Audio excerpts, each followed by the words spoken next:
Bienvenue dans Virage A90, le podcast où tout change. Ici, on parle de choses qui ont changé du tout au tout, de transformation personnelle, de nutrition, de sport et de tout ce qu'il faut pour reprendre le volant. Je suis Ludovic, coach en ligne. Je te partage mon parcours, mes expériences et des outils pour avancer. Chaque semaine, un nouvel épisode t'attend pour t'aider à reprendre le contrôle. Un seul mot d'ordre, changer de cap pour de bon. Ça fait exactement un mois que tous les jours, je marche en faisant 10 000 pas, sans tricher. Donc j'ai vraiment intégré cette routine-là dans mon quotidien. Et c'est vrai que du coup, ça dépasse largement tout ce qui va être objectif d'aspect esthétique, de sèche, de transformation physique, puisqu'il y a aussi d'autres transferts dans la vie de tous les jours. Et on pourra développer un peu là-dessus. Je vais pouvoir te dire euh, les bénéfices, ce que j'ai vu, du coup, en termes de résultats sur moi-même, sur l'aspect aussi mental, tout simplement.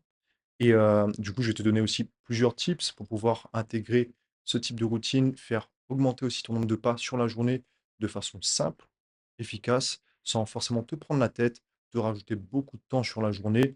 Voilà, avec des tips assez simples. Et du coup, est-ce que de ton côté, tu as déjà aussi essayé de mettre des routines en place par rapport à ton quotidien, donc des routines pour améliorer aussi ta discipline, des routines assez simples comme les 10 000 pas, comme on va voir, et des routines que tu peux justement maintenir sur au moins un mois à long terme. Tu me dis un petit peu de ton côté, qu'est-ce que tu as pu intégrer et on échange là-dessus. Donc, juste avant de passer vraiment sur le concret, l'épisode en lui-même, comme tu peux voir, cet épisode-là, il est publié un peu en retard, donc il y a une semaine de décalage, hein, parce que donc j'ai raté une semaine, voilà. Les circonstances, c'est que, donc sans trop développer, pour passer aussi à l'épisode ensuite, c'est que, comme tu le sais, je suis au Vietnam actuellement et il y a eu des inondations vraiment records. C'est un épisode vraiment exceptionnel. Même les locaux ici, des personnes qui ont 60, 70 ans et plus, n'ont jamais vu ça. Et donc, on n'avait pas d'électricité, donc je pouvais pas enregistrer mon épisode, heu, enregistrer, publier, j'avais pas de Wi-Fi. J'avais de la connexion internet, mais pas beaucoup non plus et je devais préserver ma batterie, sur les 3 jours, juste au moins pour prévenir mes proches. Donc dans tous les cas, je ferai un épisode sur cette expérience que j'ai eue parce que c'était quand même, un peu intense, c'était un peu hors du commun, mais je ferme la parenthèse maintenant pour pas non plus, spoiler, pour ne pas, trop développer sur, ce sujet-là et laisser vraiment le croustillant pour la suite, pour, la semaine, les semaines qui vont suivre en fonction de quand est-ce que je vais publier le contenu sur ce sujet-là. Donc voilà, c'est vrai que les 10 000 pas, pour revenir au sujet du jour, j'en parle beaucoup sur mes réseaux en mettant des stories, en mettant du coup des photos, des vidéos, de moi-même en train de marcher, de faire mes 10 000 pas, que ce soit à l'extérieur, quand j'étais sur la plage, dans les rizières, sur un tapis roulant aussi, voilà. J'en parle, sur les réseaux en disant pourquoi c'est important. Je challenge aussi mes coachés avec ça, parce que comme je l'ai dit en introduction, il y a un transfert déjà sur l'aspect physique, transformation physique et autres, ça c'est sûr, mais aussi sur l'aspect mental et discipline qui est intéressant à aller chercher pour implémenter ça derrière, intégrer ça dans d'autres habitudes du quotidien liées au côté business et autres, mais aussi au côté programme sportif, programme nutritionnel pour que ce soit plus simple de se tenir à un programme de manière générale. Il y a peut-être un peu de bruit autour. Il y aura aussi encore un peu de bruit autour, parce qu'il y a un peu de monde, heu, dans le bâtiment où je suis et j'espère que ça s'entendra pas trop, dans tes oreilles pour un peu plus de confort sur cet épisode-là. Dans tous les cas, on fait avec les moyens du bord, on s'adapte. Le plus important toujours, ça reste le fond et le but est de donner un maximum de valeur aussi. Donc, c'est vrai que j'ai eu cette routine pendant un mois et il y a une différence quand même. Donc, pourquoi j'ai pu faire ça pendant un mois? Parce qu'avant d'être au Vietnam, j'étais à Bali et à Bali, il y a vraiment c'est compliqué de pouvoir faire tes 10 000 pas tous les jours. C'est faisable, ça dépend où est-ce que tu habites. Heu, Moi, j'étais dans un endroit où pour pouvoir aller dans les rizières et faire mes pas, il fallait à peu près 10 minutes de moto. Sinon, pour aller à la plage, faire les 10 000 pas, il me fallait à peu près 5 minutes de moto. Donc en soi, ça va. Mais voilà, quand tu as aussi, des journées quelquefois qui débordent niveau boulot, que aussi tu fais passer, tes séances en priorité, hein. parce que moi, clairement, c'est l'objectif, de faire passer en priorité mes séances plutôt que les 10 000 pas, parce que je veux progresser aussi sur d'autres, aspects. Mais j'ai réussi à maintenir quand même une bonne routine au niveau des pas à Bali, mais je pense pas que, voilà, c'était pas du non-stop. On va dire que sur une semaine, je pouvais faire mes 10 000 pas plus ou moins 5 fois par semaine, sans compter que j'avais mes entraînements aussi, donc plus ou moins 5 séances par semaine. Donc ça faisait un bon rythme quand même. Et aussi, il faut dire qu'à Bali, pour faire ces 10 000 pas, c'est compliqué. Tu peux pas sortir dans la rue comme ça. La rue, elle est assez étroite. Des motos, ça passe facilement. Deux voitures peuvent, par endroits, avoir du mal à se croiser. Et toi aussi, en tant que piéton, tu as l'impression de gêner. Tu dois regarder sans cesse autour de toi. Et t'es pas tranquille. Tu fais pas tes pas de façon sereine. Tu peux pas profiter de ce moment-là pour toi avec le bruit, la pollution et l'impression de gêner. Donc, tu es obligé d'aller dans les rizières ou à la plage pour faire tes pas. Et c'est une bonne chose, hein, parce que c'est 2 cadres vraiment magnifiques et tu prends le temps de relâcher. Tu peux faire plusieurs choses en même temps, hein. Tu peux écouter, quand on va voir par la suite au niveau des tips, tu peux écouter quelque chose avec, ton casque, tes écouteurs. Tu peux tout simplement ne rien avoir avec toi aussi et prendre le temps de réfléchir. On verra tout ça. Mais quelquefois, c'est bien aussi de te dire: «Ah, je sors de chez moi et je peux marcher directement». T'as pas besoin de prendre un moyen de transport pour aller marcher et tu peux déjà faire l'action, directement. Donc c'est pour ça que c'était moins évident à Bali de faire, ces 10 000 pas, un peu moins pratique, surtout, si tu dois, pardon, te taper un peu des embouteillages juste pour aller faire des pas. Et donc c'est ce qui a fait la différence avec le Vietnam. Donc moi, je suis plutôt dans le centre du Vietnam, entre Da Nang, Hue, Hoi An, et je connais pas les autres villes, si c'est la même chose, mais ici, en tout cas, rien à dire. Au niveau des routes, c'est large. Au niveau des trottoirs, tu as vraiment de la place pour marcher. Tu as des balades aussi le long des fleuves. Donc, rien à dire. Tu as de la place. Tu peux sortir de chez toi et marcher directement. Et c'est pour ça que j'ai pu marcher pendant un mois non-stop. C'est ce qui fait la différence avec Bali. Gros point positif ici. Donc voilà. J'ai fait aussi mes recherches pour décortiquer un petit peu le sujet et donc par rapport au fameux mythe des 10 000 pas. Pourquoi 10 000 pas? Donc il semblerait que ce mythe-là des 10 000 pas, heu, ça provient du Japon, parce qu'un chercheur un peu scientifique, du coup, il avait fait des recherches pour, savoir aussi en termes de quantité de pas, quelle quantité pourrait être bénéfique pour permettre, heu aux gens au Japon, hein, tout simplement, aux Japonais, heu, d'améliorer leur santé puisque, bah, le Japon, comme plusieurs autres pays, au fur et à mesure, même, je pense dans les années 70-80, au fur et à mesure jusqu'à maintenant, on devient de plus en plus sédentaire et ils voulaient contrer un peu ça pour améliorer la santé aussi, ben, des gens autour de lui. Et donc il a établi que, sur la base de ses recherches, que 10 000 pas, c'était un chiffre, à atteindre pour améliorer considérablement ta santé. Mais en même temps, ça reste un chiffre symbolique qui parle, qui est rond. Si tu mets ça par rapport à 7 000 pas, 8 000 pas, 9 000 pas, ça parle aussi. Mais 10 000 pas, ça parle clairement. Tout ce qui va être assez rond comme ça. Donc c'est pour ça, tout simplement, que c'est de cette façon que le mythe, il est né au Japon. Ensuite, il y a eu aussi, en termes d'estimation, il avait estimé que 10 000 pas par jour, c'était brûler à peu près 300 calories, donc de plus, hein. Donc ça te permet aussi de, par rapport à son objectif, donc de préserver la santé des concitoyens, si on peut dire, ça permet aussi, bah, d'éviter les prises de poids, les risques cardiovasculaires, comme tu le sais, d'améliorer la qualité de vie tout simplement des gens. Et du coup, par rapport aux recherches qu'il a pu faire, tout ce qu'il a publié là-bas et la naissance un peu du mythe, c'est vrai que des boîtes ensuite, des entreprises ont profité de tout ça pour lancer des podomètres. Du coup, il y avait un podomètre avec le slogan: «Marchons 10 000 pas par jour pour rester en bonne santé», et ça a été un concept qui a explosé, bah, au Japon et ensuite qui a explosé aussi à l'international. Voilà comment est-ce que c'est né aussi ce mythe, des 10 000 pas. Il semblerait que c'est que ce soit de cette façon-là. Donc, ça n'a jamais été validé officiellement par des organismes de santé, par la recherche scientifique de manière générale, mais d'après quelques études, déjà tu as des gains, des bénéfices à partir de 4 000, 5 000 pas par jour sur l'aspect santé, et plus tu montes vers les 9 000, 11 000 pas, plus tu as encore des résultats positifs, encore plus positifs sur ta santé. Mais il semblerait que aux alentours des 10 000, 11 000 pas, tu commences à atteindre un plateau et si tu veux monter un peu plus, euh, les résultats sont moindres.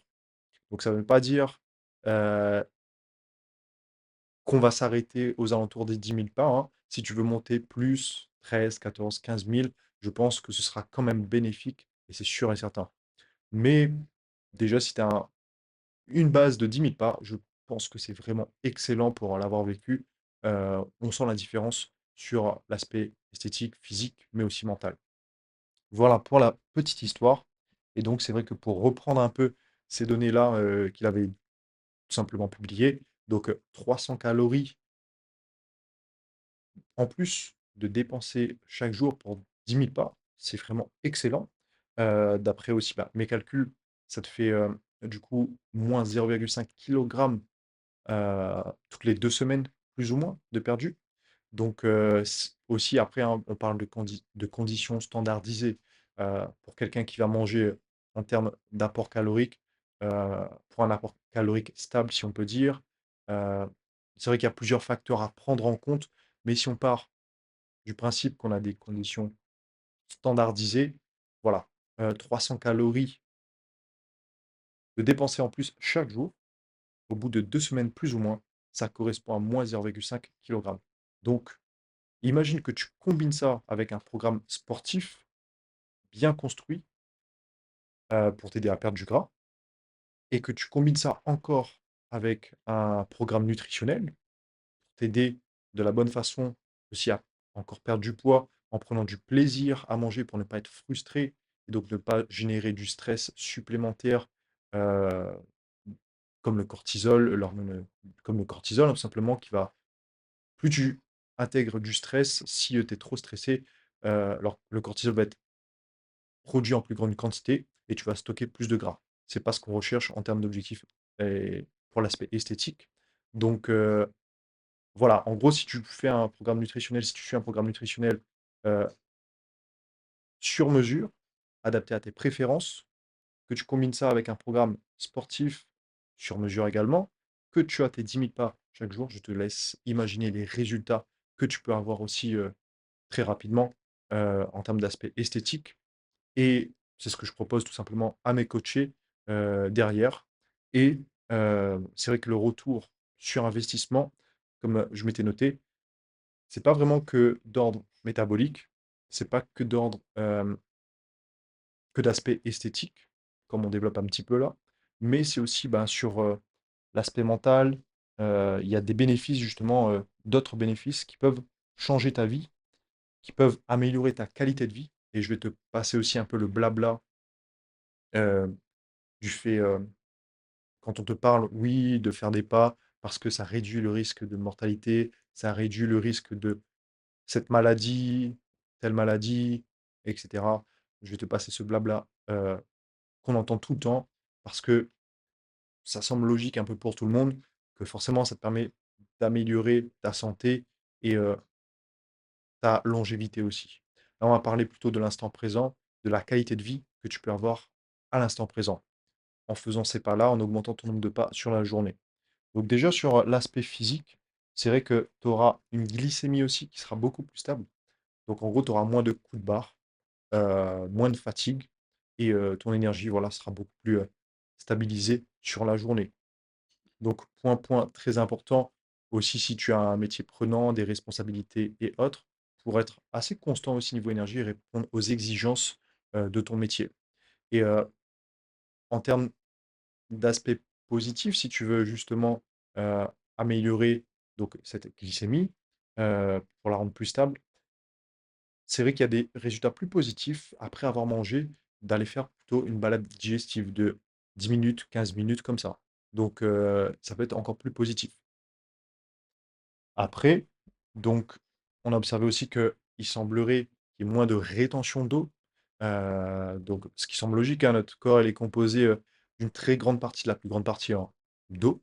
Et si cette eau elle stagne et qu'elle reste plus ou moins fixe, euh, pour caricaturer, hein, comme là je suis assis, si tu restes comme ça toute la journée, donc au final on peut dire que cette eau, cette matière, elle stagne, donc il y a plus de rétention d'eau qui se fait à certains endroits du corps.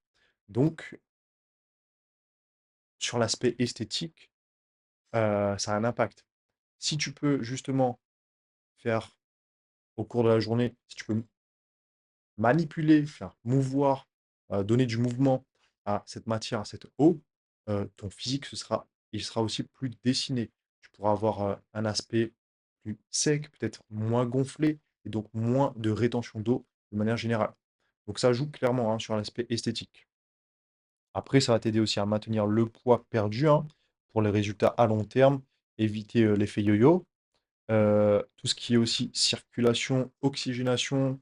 Donc, comme on l'a dit, donc, vu que tu as plus de mouvement, donc tu améliores aussi la circulation. Donc, niveau lymphatique, niveau aussi la circulation sanguine hein, aussi. Donc, tout ça, ça fait que pour revenir au point précédent, ça améliore ton aspect esthétique parce que tu as une meilleure distribution aussi des nutriments derrière. Ça améliore aussi la récupération, donc les échanges, hein, encore une fois, distribution des nutriments, de l'oxygène, de tout ce que tu veux et ça préserve aussi donc la mobilité de tes articulations. Là, je pense surtout donc au niveau des hanches, des chevilles et au final, ça va te permettre de préserver ta santé, à long terme et donc aussi de réduire les risques de blessures. Voilà un peu pour l'aspect physique. Pour l'aspect, du coup mental, émotionnel, comme on a dit un peu plus avant, hein, avant les bénéfices, hem, pour l'aspect cortisol, donc tu vas générer moins de cortisol dans la vie de tous les jours. Sur l'aspect mental, du coup, ça joue, parce que tu es moins en gros, tu es moins stressé, donc tu génères moins de cortisol, donc tu stockes moins de gras aussi. Mais vu que tu es moins stressé, sur l'aspect mental, ça fait que tu vas aussi générer, sécréter un peu plus de sérotonine, de dopamine et ton stress, il va baisser au final. Tu vas améliorer ton bien-être et ta motivation au quotidien. Ça va te permettre, comme on l'a dit sur le point précédent, plus de circulation, des différents systèmes de circulation, hein. Ça va permettre aussi d'avoir plus d'oxygénation. Donc, au niveau du flux sanguin cérébral, comme je m'étais noté, tu vas gagner en clarté mentale. Par exemple, pour les facultés cognitives, comme on parle de concentration, de mémoire, hem, de créativité aussi. Tu vas gagner sur tous ces points-là. Ça va te permettre aussi, de prendre des décisions plus rapidement avec, une vision d'ensemble. Tu auras un peu plus de recul. Heu, donc au final, ça va te faire gagner du temps aussi et en termes d'anecdotes, comme je me suis noté, c'est vrai que moi-même, j'ai pu expérimenter ça, que les meilleures décisions que j'ai pu prendre de mon côté, ça a été, vraiment quand j'ai pu marcher. Donc, heu, que ce soit avec un casque, des écouteurs, de la musique, podcast, ça peut aider, mais c'est vrai que les meilleurs moments, c'est vraiment, bah, quand tu as rien, quand tu es pas stimulé à droite, à gauche et que tu as juste le temps de marcher, de regarder autour de toi et de penser. Il y a autre chose qui m'a aidé vraiment en termes de prise de décision. Certains peuvent me prendre pour un fou. C'est vrai que si on m'aurait dit ça avant, j'aurais pu prendre cette personne-là pour un fou aussi. Heu, mais je pense que quand on ne l'a pas testé, si tu l'as jamais testé, eh bien, essaie déjà une fois, histoire de voir si ça t'aide ou pas, si ça fait la différence. Moi, clairement, j'ai vu la différence sur moi-même et donc c'était en gros, quand je partais marcher dans les rizières, dans des moments de la journée où, par exemple, il y a personne, de me parler à moi-même, de me parler à haute voix et ça, c'était pour la parenthèse aussi, c'est un sujet que je me suis noté pour un prochain épisode pour développer là-dessus.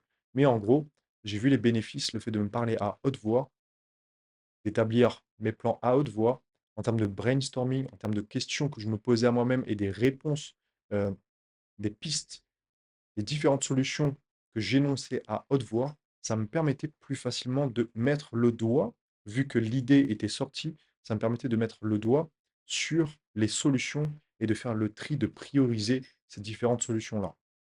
Si tu as jamais essayé, je t'invite à le faire. Pour démarrer, peut-être dans un endroit justement où il y a personne, hein, pour un peu plus de confort. Ensuite, hem, si, si c'est un je pense que ça ne peut pas fonctionner pour tout le monde, je sais pas, hein, j'ai pas assez de recul sur cette façon de faire. Je pense qu'il y a différentes façons de le faire et que chacun, peut exprimer justement les idées comme ça, sortir des idées et faire le tri. Peut-être certains sera plutôt à l'écrit, ou d'une autre façon, je sais pas. Mais moi, je sais que ça a fonctionné pour moi, que ça continue à fonctionner aujourd'hui et je t'invite à le faire. Comme je l'ai dit, on va développer là-dessus sur un prochain épisode. Maintenant, je ferme la parenthèse, mais cette anecdote-là, justement, de pouvoir se parler à soi-même tout en marchant, c'est 2 choses que j'ai pu combiner qui m'ont vraiment aidé, à prendre plus de recul, avoir une vision d'ensemble. C'est comme si je regardais par une fenêtre et que j'avais toutes les informations et que je pouvais aller piocher plus rapidement et faire le tri. Donc voilà, on ferme cette parenthèse-là. Heu, n'hésite pas à me dire justement ou si toi, tu as déjà senti, juste en marchant, sans parler de ce que je viens de dire, donc le fait de se parler à haute voix, mais juste penser par exemple, ou juste parler avec quelqu'un d'autre, ou peu importe, juste, écouter quelque chose. Quand tu vas marcher, quand tu consacres ce temps à toi-même, est-ce que tu as ressenti des bénéfices? Est-ce que tu as pu constater, heu, du positif sur l'aspect physique et mental? Fais-moi un retour là-dessus. On est là justement pour avancer ensemble. Dis-moi quels tips tu as pu adopter de ton côté et ouais, au quotidien, est-ce que tu as pu intégrer ça? Est-ce que tu vois les bénéfices? Est-ce que tu as encore envie de marcher? Et peut-être qu'il y a des choses qui te freinent dans la vie de tous les jours, qui t'empêchent de pouvoir consacrer ce temps-là, heu, à marcher et que tu aimerais pouvoir marcher un peu plus. Et le but, ça va être d'intégrer des tips pour t'offrir ce temps-là, par la suite, pour pouvoir justement améliorer tous les aspects physiques et mentaux aussi qu'on vient de dire. Et justement, on y vient. Comment tenir? Comment faire pour, intégrer les 10 000 pas dans la vie de tous les jours, hein, sans te cramer, mais de façon assez simple aussi? Donc ça va être la suite, donc là, en termes de progression, je m'étais noté ça.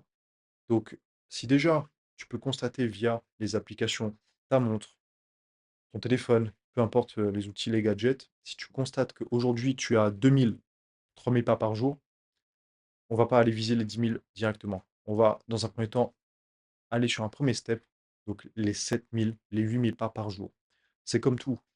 Si aujourd'hui tu fais pas de sport depuis 6 mois, 1 an, et que tu veux reprendre, tu vas pas aller sur 4, 5 séances par semaine.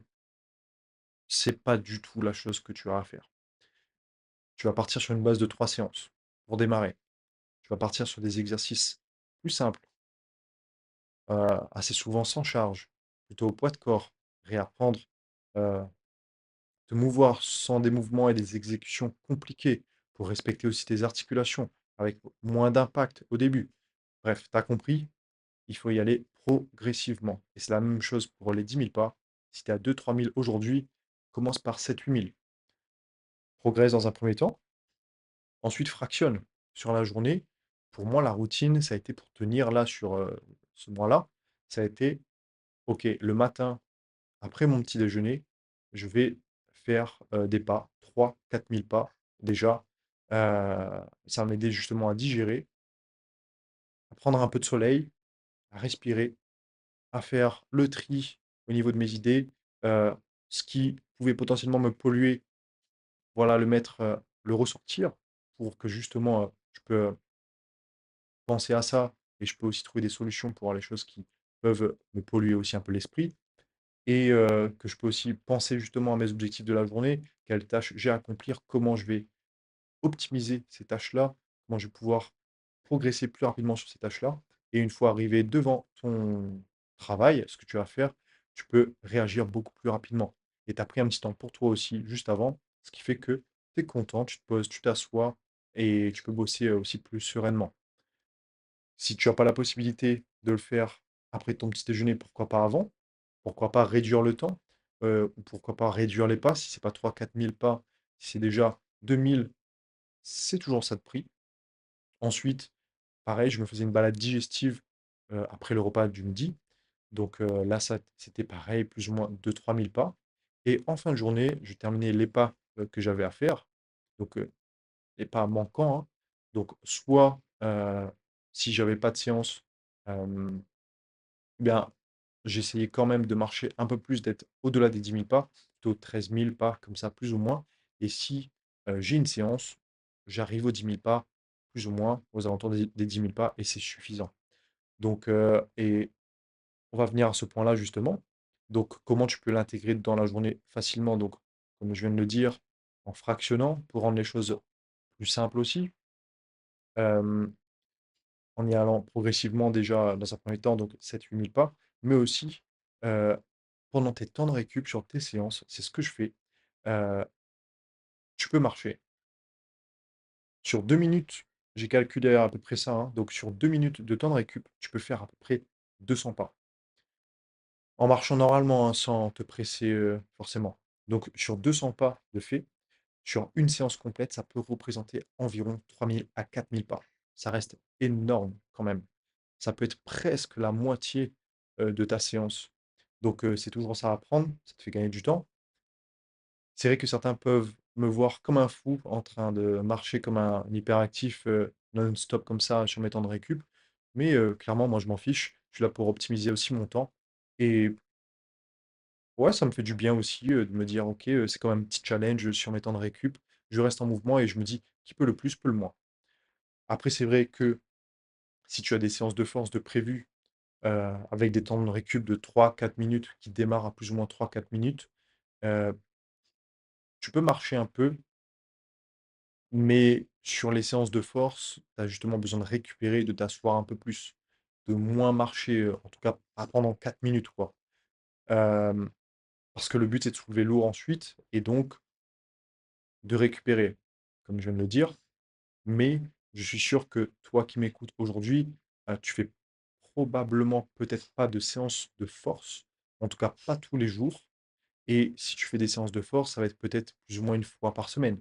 Donc, sur les 2 autres séances ou les 3 autres séances que tu as sur la semaine, tu peux très bien marcher sur tes temps de récup. Voilà pour ce tips-là. Euh, du coup, sinon, ça peut être par rapport aux séances toujours de finir tes séances par 15 minutes de tapis. Ou ça peut être te rendre bah, à la salle, en marchant un peu avant, si tu marches déjà 7 8 minutes pour y aller, 7 8 minutes, le retour, ça te fait tes 15 minutes, hein. Voilà. Ça te permet aussi de t'échauffer un petit peu quelque part, de te mettre, si tu as un casque, des écouteurs, de te mettre dans ta séance pour y aller et de chiller, respirer un peu après ta séance. Euh, Ça peut être tout simplement, là on parle plus du contexte séance sport, mais de promener son chien plus souvent, hein. Se garer aussi un peu plus loin, quand tu vas faire tes courses, pour X raisons, quand tu as besoin de te déplacer, gare-toi toujours un peu plus loin. Si, entre l'endroit où tu t'es garé et le point où tu dois te rendre, il y a peut-être 200 pas supplémentaires à faire, 300 pas, c'est toujours ça de prix. Tu mets ça, peut-être tu fais ça 2 3 fois par jour.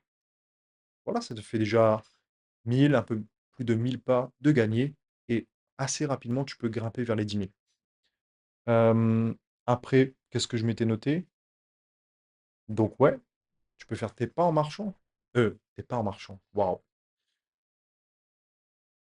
On recommence. Tu peux faire tes appels en marchant.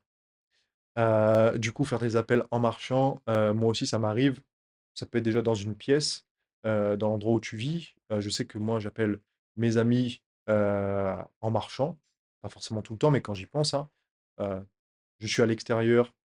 Ici, je passe mes appels, je reste debout, même si c'est dans la même pièce, même si tu fais les 100 pas dans la même pièce, tu as pas l'impression de le voir, tu vois pas l'effort, justement parce que tu es en train d'échanger et à la fin, tu peux gagner 500, 700, 800 pas et encore une fois, c'est toujours ça de prix. Tu peux aussi, au lieu de prendre les escalators, l'ascenseur, ce que tu veux, prendre les escaliers. Ça reste un tips. Hem, Tu peux aussi, donc avoir une marche sociale, comme on dit, programmer, prévoir avec ta famille, avec tes proches, ton conjoint, ta conjointe, tes enfants, qui tu veux, tes amis, heu, 1 fois pour commencer, peut-être 2 fois ensuite ou avec des groupes différents, des marches, peut-être 30 minutes, 45 minutes pour démarrer, puis 1 heure, 2 fois 1 heure par semaine, où tu vas faire tes pas et ça fait grimper assez rapidement, ton nombre de pas sur la journée pour atteindre les 10 000. Et c'est plus simple aussi, quand tu échanges avec d'autres personnes, ça fait du bien aussi. Tu partages un moment avec d'autres personnes. Tu peux aussi varier les différents endroits avec ces gens-là ou même tout seul, hein. Quand tu vas marcher dans des rues différentes, avec une vue différente, ça attise un petit peu la curiosité. Tu vois des choses, donc tu vois moins l'effort, tu vois moins la discipline que tu essaies de mettre en place et donc ça fait du bien. Qu'est-ce que ça peut être d'autre? Donc oui, quand tu fais tes pas, peu importe à l'extérieur, sur un tapis de course, ce que tu veux, ça va être de mettre tes écouteurs, de mettre un casque, d'écouter hem, un podcast. Par exemple, le virage A90, n'hésite pas vraiment, à mettre ce type en place, hein. Si à l'avenir, tu écoutes cet épisode, donc ou les différents épisodes du podcast, n'hésite pas, à le faire en marchant. C'est toujours ça de prix, c'est du temps de gagner. Ça peut être écouter de la musique, ce que tu veux, et ça rend la chose un peu plus ludique. Encore une fois, tu vois moins l'effort et ça s'intègre plus rapidement et facilement. Autre chose, donc on a encore d'autres points à voir, d'autres tips par rapport à tout ça. Je bois juste une gorgée d'eau parce que là, c'est la sécheresse à ce niveau-là et je pense que le confort, quand tu parles, justement, ça le fait, je fais ça depuis le dernier épisode. Je remarque que quand même, ça demande une certaine concentration. C'est un travail quand même, le fait de parler comme ça, régulièrement, de coordonner aussi, tes idées, le débit derrière et je sens que ouais, tu as besoin de t'hydrater un petit peu. Donc je prends une gorgée et on repart.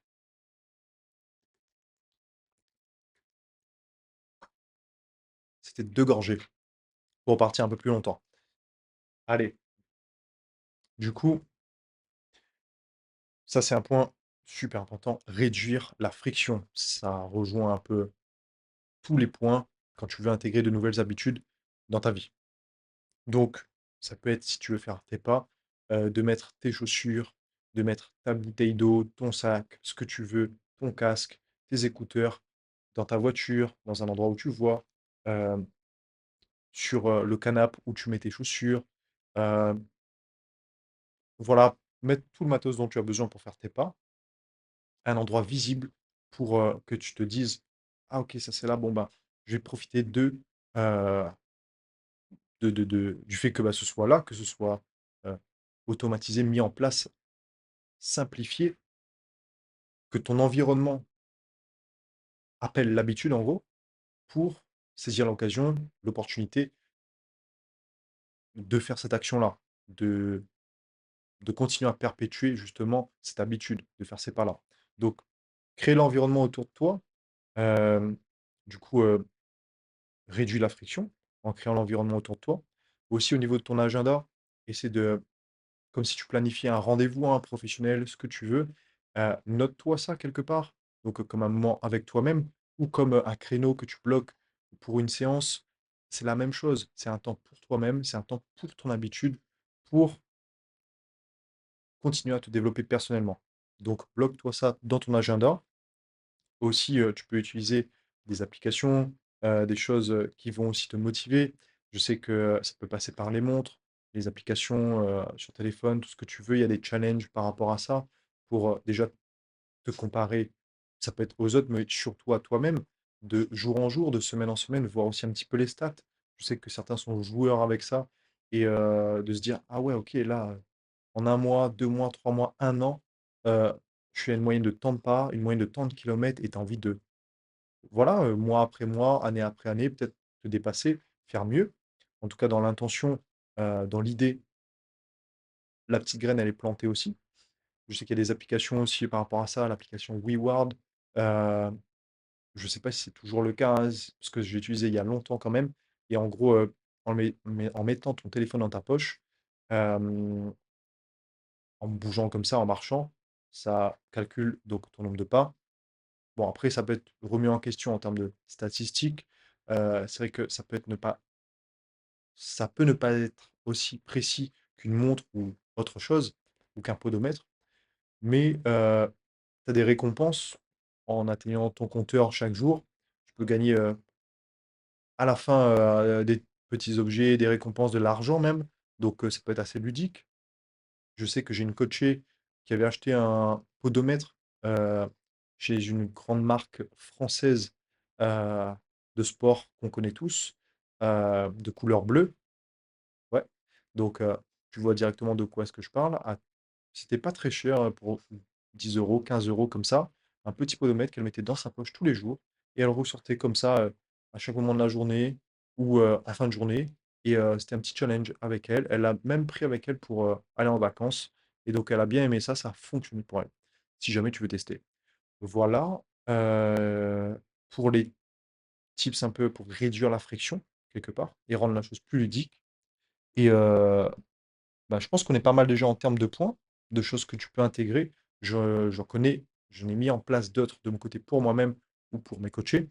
Et le plus important à retenir par rapport à tout ça, c'est que ton corps, il s'en fiche que ce soit 1 heure d'un coup ou, du coup, 6 fois 10 minutes.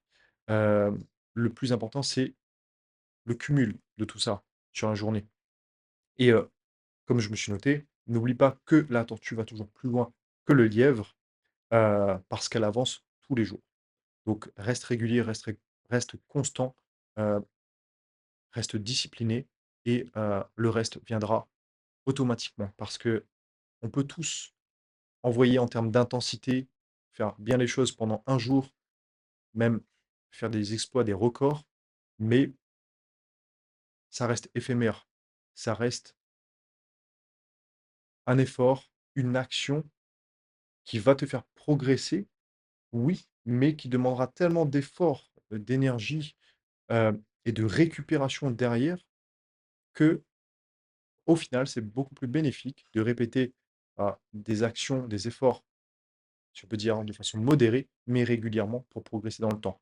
Donc, répète, répète une action, encore et encore. C'est comme ça que tu construis une habitude à travers la répétition, comme on a vu sur un épisode précédent. C'est la répétition qui te permet d'intégrer une habitude et pas le temps, tout simplement. Donc, à quel point tu vas pouvoir répéter, une habitude. Plus tu répètes une habitude, plus tu l'intègres facilement dans ton quotidien. Voilà. Hem, Maintenant en termes de retour d'expérience, moi de mon côté, sur les un mois, c'est vrai que la première semaine, c'était plus difficile. Heu, Même peut-être les 2 premières semaines, c'est plus dur parce que tu chamboules tes habitudes. Tu, dois tenir un rythme aussi absolument tous les jours et ouais, ça demande au démarrage quand même un certain effort et c'est pour ça que par la suite, ça va être important, même dès le départ, hein, de réduire la friction comme, j'ai dit, juste avant en termes de tips. Pour moi, ça a été de fractionner ça aussi sur la journée, matin, midi, soir, de le faire sur mes séances aussi. Donc réduire les frictions à ce niveau-là, me mettre aussi un podcast, heu, ou, une musique, peu importe. Ça m'a aidé à réduire, là, les frictions. Hem Et ne pas oublier que sur les plus ou moins 2 premières semaines, un peu la troisième aussi, mais surtout les 2 premières semaines, c'est là que tout se joue. C'est là qu'il ne faut pas rater un seul jour. Parce que c'est là où tu auras plus tendance à négocier avec toi-même.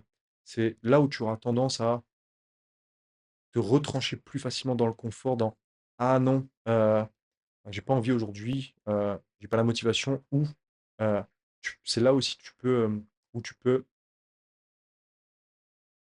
comment dire? Accepter l'excuse plus facilement. C'est là où tu peux succomber à l'excuse plus facilement. «Ah, du coup, il y a de la pluie», heu, ou «Ah, bah, là, j'ai fini mon boulot assez tard, j'ai pas le temps». Heu, Peu importe l'excuse que tu voudras, c'est là où tu auras plus tendance à te retrancher dans les excuses, à aller vers le confort.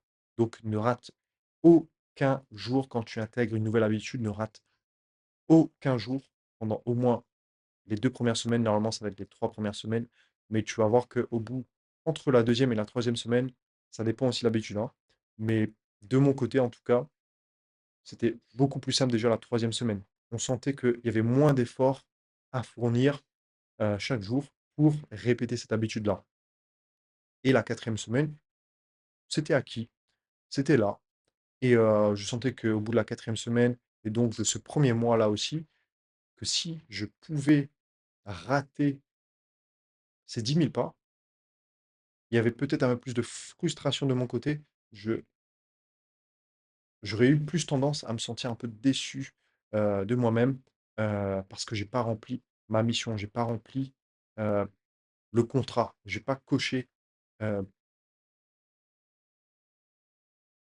cette habitude qui faisait partie de ouais, si on peut dire de mon identité maintenant, quoi. Ça faisait partie de ma routine, de mon identité, de moi-même. Donc, en gros, comme, je me suis noté, les 10 000 pas, comme toute autre habitude que tu pourrais intégrer chaque jour, ça va être une preuve que tu te respectes toi-même. 1 mois, ça peut sembler beaucoup quand tu commences et que tu regardes sur, les 1 mois à venir, mais une fois passé, je peux l'attester pour les 10 000 pas ou pour d'autres habitudes, hein. Une fois passé, tu te rends compte que 1 mois, c'est vraiment rien.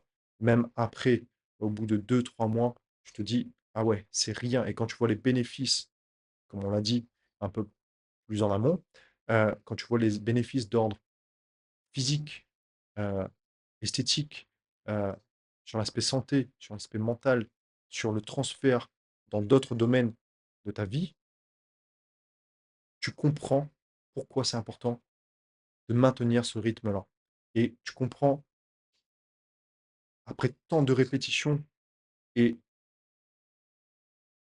les résultats que ça apporte, que, OK, si tu répètes ça peut-être sur 6 mois, 1 an, et ben, les résultats seront décuplés encore plus et c'est à ce moment-là aussi que tu prends du recul, tu te dis: «Ouais, ça demande un certain nombre de répétitions d'une habitude, déjà pour l'intégrer, mais aussi pour faire en sorte que cette habitude-là nous donne des résultats». Et c'est vrai que c'est la même chose pour le côté sport, pour le côté nutrition, l'aspect hygiène de vie, le sommeil et autres. Tout ce que tu veux, ça va être un bon transfert, les 10 000 pas vers, ces différents paramètres de ton hygiène de vie, hein. Donc le côté sport, mouvement, nutrition, sommeil. C'est pour ça que j'utilise aussi avec mes coachés. Donc pareil, hein, le but, si la personne, elle est à plus ou moins 2 3 000 pas, on va pas monter à 10 000 pas d'un coup. On va y aller progressivement. C'est un challenge que je propose à mes coachés. Ça dépend qui, ça dépend l'objectif, ça dépend où il se situe, mais je remarque qu'en mettant ça en place, petit à petit, progressivement, sur l'aspect sport, ça devient plus facile de tenir ses séances. Sur l'aspect nutrition, ça devient plus facile d'aller faire ses courses, de cuisiner et de manger sainement parce qu'il y a un transfert de discipline. Il y a un transfert de discipline aussi sur l'aspect sommeil, pour mettre en place de bonnes habitudes pour bien dormir et récupérer. Et c'est pour ça que moi j'utilise cet outil aujourd'hui. Donc, je comprends que certains ont besoin d'accompagnement par rapport à tout ça, parce que ça demande vraiment beaucoup d'énergie aussi, de support, de suivi. Et si tu as besoin de ça aussi aujourd'hui de ton côté, peut-être que certains sont autonomes, mais si tu as besoin de ça de ton côté, n'hésite pas à te tourner, heu, vers un professionnel, vers un coach, quelqu'un pour t'accompagner, pour intégrer de nouvelles bonnes habitudes saines dans ta vie et progresser en tant que personne et te développer personnellement. Voilà, parenthèse. Sinon, justement, je m'étais noté que si tu veux atteindre plus facilement ces 10 000 pas, je peux créer un PDF justement avec tous mes tips, déjà que j'ai pu mentionner avant, mais aussi beaucoup d'autres tips euh, que je n'ai pas mentionné aussi, parce qu'il y en a vraiment beaucoup, beaucoup. Je peux créer un PDF simple pour te donner ça aussi et que ce soit peut-être plus parlant pour toi d'intégrer les 10 000 pas dans ton quotidien. Si tu es intéressé, tu m'envoies un message directement sur Instagram à ludovicetev underscore. Je te fais ça, je te l'envoie et ça te profite aussi derrière pour intégrer cette habitude dans ta vie. Euh, donc, en termes de conclusion, parce que ça fait un petit moment déjà qu'on a développé sur ce sujet-là, euh, comme je me suis noté, le but, c'est pas l'intensité, c'est la constance. Comme on l'a dit avant, hein, on n'est pas là pour se cramer, on n'est pas là pour prouver quelque chose un jour. Non, on est là pour se prouver à soi-même dans l'ombre, quand personne nous regarde, qu'on peut répéter une habitude tous les jours. Tu es là pour te prouver quelque chose à toi-même, tu es là pour te regarder dans la glace, euh, de toi à toi, et te dire, OK, je peux faire ça, OK, je m'engage, OK, je suis là pour me dompter, je suis là pour dompter mes émotions, pour mettre tout ça un peu de côté, quelquefois y aller en mode machine et faire le job, être discipliné. Donc, la régularité, la constance, la discipline, c'est toujours au-dessus, ça va toujours t'apporter plus de résultats que l'intensité à un instant T. Commence petit, progresse doucement et fais-le tous les jours. Dis-moi, du coup, aussi en DM, c'est quoi ta moyenne de pas actuellement? Est-ce que tu es plutôt autour des 2 000, 3 000, des 5, 6 000, ou tu arrives à maintenir tes 10 000 pas tous les jours, voire faire plus? Si jamais tu n'arrives pas à maintenir les 10 000 pas tous les jours, tu n'arrives pas à les atteindre, c'est un peu compliqué. S'il y a quelque chose qui te freine, dis-moi tout ça. Envoie-moi un message, encore une fois sur Instagram, à ludovicetev underscore, et je t'envoie un tips tout simple pour t'aider à atteindre tes 10 000 pas. Ok, du coup, si l'épisode il t'a plu, si ça t'a donné envie de te lancer à l'assaut des 10 000 pas ou d'intégrer une autre habitude saine dans ta vie, pense à laisser 5 étoiles sur le podcast, donc sur Spotify, sur ta plateforme d'écoute préférée. Vraiment, ça a un impact très très grand pour m'aider à faire grandir ce podcast-là. Ça demande 15, 20 secondes, juste un clic, mettre 5 étoiles et ça m'aide à faire progresser ce podcast-là, à le faire grandir, à améliorer la qualité, le contenu et aussi à l'avenir, à avoir du poids pour inviter d'autres personnes à échanger sur leur propre virage à 90 et à partager encore plus de valeurs ensemble. Voilà. N'hésite pas aussi à le partager sur tes réseaux sociaux toi-même, cet épisode-là, s'il t'a plu, ou même d'autres épisodes précédents. Et en attendant, on se retrouve, nous, la semaine prochaine. Je te dis aussi, par rapport à l'épisode du jour, marche un peu aujourd'hui, reste en mouvement, passe à l'action, prends soin de toi et à bientôt. Ciao.